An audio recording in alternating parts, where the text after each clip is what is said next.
প্রিয় সন্তান, আজ তুমি যে বার্তাটি শুনছো এটা কোনো কাকতালীয় নয়। হয়তো তোমার মন আজ খুব ক্লান্ত, হয়তো তুমি অনেক প্রশ্ন নিয়ে বসে আছো। কেন আমার জীবন এমন হচ্ছে? কেন আমি এত চেষ্টা করেও শান্তি পাচ্ছি না? কেন যাদের আপন ভাবলাম তারাই দূরে চলে গেল? শোনো সন্তান, আমি মহাদেব। আমি সেই নীরবতা যে তোমার কান্নার শব্দও শুনতে পায় যখন তুমি কাউকে কিছু বলো না। তুমি যখন রাতের অন্ধকারে নিজের চোখের জল লুকিয়ে বলো আর পারছি না, তখনও আমি তোমার পাশেই থাকি। তুমি হয়তো ভাবছো তোমার জীবনে শুধু বাধা, শুধু অপেক্ষা, শুধু হারিয়ে যাওয়া মানুষ। কিন্তু আমি তোমাকে আজ একটা কথা বলতে এসেছি। যা হারিয়েছে তার সবই তোমার ছিল না, আর যা সত্যিই তোমার তা সময় এলেই তোমার কাছেই ফিরে আসবে। সন্তান, তুমি অনেক কষ্ট সহ্য করেছো। মানুষ তোমার অনুভূতিকে ছোট করেছে, তোমার ভালোবাসার মূল্য দেয়নি, তোমার নির্বতাকে দুর্বলতা ভেবেছে। কিন্তু আমি দেখেছি তুমি কতবার ভেঙে গিয়েও নিজেকে সামলেছ। তুমি কতবার নিজের কষ্ট লুকিয়ে অন্যকে হাসানোর চেষ্টা করেছো। আজ আমি তোমাকে বলতে চাই, নিজেকে আর ছোট করো না। যে তোমার মূল্য বোঝেনি তার জন্য নিজের আলো নিভিয়ে দিও না। মনে রেখো, চাঁদকে কেউ অপছন্দ করলেও সে আলো দেওয়া বন্ধ করে না। তুমি আজ হয়তো একা অনুভব করছো, কিন্তু একা হওয়া মানে হারিয়ে যাওয়া নয়। কখনো কখনো একাকিত্বই মানুষকে সবচেয়ে শক্তিশালী করে তোলে। তুমি এখন যে সময়ের মধ্যে দিয়ে যাচ্ছ এটা তোমাকে শেষ করার জন্য নয়, তোমাকে নতুন করে গড়ার জন্য। আমি জানি তোমার হৃদয়ে এমন কিছু ক্ষত আছে যা তুমি কাউকে দেখাও না। কিছু স্মৃতি আছে যা ভুলতে চাইলেও ভুলতে পারো না। কিছু মানুষ আছে যাদের নাম শুনলেও বুকটা কেঁপে ওঠে। কিন্তু শোনো সন্তান, অতীতকে আঁকড়ে ধরে রাখলে ভবিষ্যৎ দরজায় দাঁড়িয়েও ভুগতে পারে না। আজ আমি তোমাকে একটা সংকেত দিতে চাই। তোমার জীবনে পরিবর্তনের সময় আসছে। হয়তো ধীরে, হয়তো তোমার ইচ্ছা মতো নয়, কিন্তু বিশ্বাস রাখো, যা তোমার ভালোর জন্য সেটাই ঘটবে। যদি তুমি কোনো সম্পর্কের কষ্টে ভুগে থাকো, মনে রেখো, ভালোবাসা কখনো ভিক্ষা করে পাওয়া যায় না।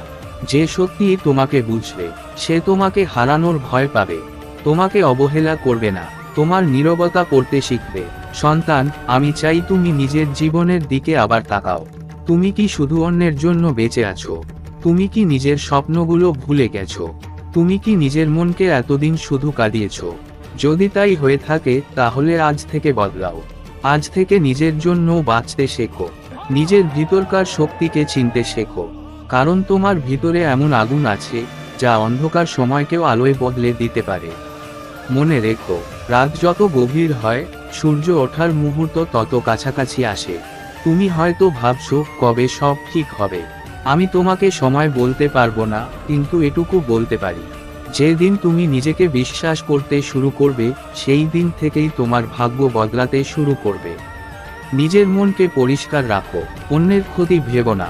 যারা তোমাকে আঘাত দিয়েছে তাদের জন্য ঘৃণা জমিয়ে রেখো না, কারণ ঘৃণা অন্যকে নয়, আগে নিজের মনকে জ্বালিয়ে দেয়। আজ একটা ছোট কাজ করো, রাতের আকাশের দিকে একবার তাকিও, চোখ বন্ধ করে নিজের কষ্টগুলো আমাকে বলো। সব কথা মুখে বলতে হবে না, আমি নীরব প্রার্থনাও শুনি। আর একটা কথা মনে রেখো, তুমি ফেলিওর নও, তুমি দুর্বল নও। তুমি দেরি করে পৌঁছাচ্ছ, কিন্তু ভুল পথে নয়। তোমার জীবনে এমন কিছু আসছে যা আজ তুমি কল্পনাও করতে পারছো না। নতুন সুযোগ, নতুন মানুষ, নতুন শান্তি, সব কিছু সময়ের সাথে আসবে। শুধু নিজের বিশ্বাসটা হারিও না। যদি পড়াশোনায় মন না বসে, তবুও হাল ছেড়ো না। যদি পরিবার বুঝতে না পারে, তবুও নিজের স্বপ্ন ছেড়ো না। যদি কেউ তোমাকে ছেড়ে চলে যায়, তবুও নিজের সম্মান হারিও না। কারণ তুমি কেবল একজন সাধারণ মানুষ নও, তুমি সেই আত্মা যে অনেক যুদ্ধের পরেও এখনো দাঁড়িয়ে আছে। আজকের এই বার্তা তোমার জন্যই। হয়তো তুমি অনেকদিন ধরে একটা চিহ্ন খুঁজছিলে, একটা আশ্বাস খুঁজছিলে। তাহলে এটাকে সেই আশ্বাস হিসেবেই নাও। যা তোমার কাছ থেকে চলে গেছে তার থেকেও ভালো কিছু তোমার পথে আছে। নিজের মনকে শান্ত করো, ভালো সময় আসছে, কিন্তু তার আগে তোমাকে শক্ত হতে হবে। আর মনে রেখো, যখন পৃথিবী তোমাকে একা ফেলে দেবে, তখনও আমি তোমার পাশে আছি। চোখ বন্ধ করে শুধু একবার বলো, ওম নমঃ শিবায়।